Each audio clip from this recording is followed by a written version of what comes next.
ॐ श्री गणेशाय नमः। ॐ श्री हनुमते नमः। ॐ पंचमुखे हनुमते नमः। पंचवक्त्रम् महाभीमम् त्रिनेत्रम् च महाबलम् सिंहिका गर्भसम्भूतम् हनुमन्तम् नमाम्यहम्।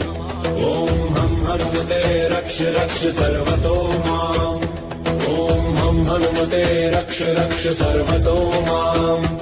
ॐ पूर्वे हनुमान् कपिमुखधारी रक्षतु माम्।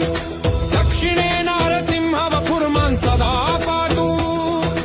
पश्चिमे गरुडरूपवान् रक्षतु।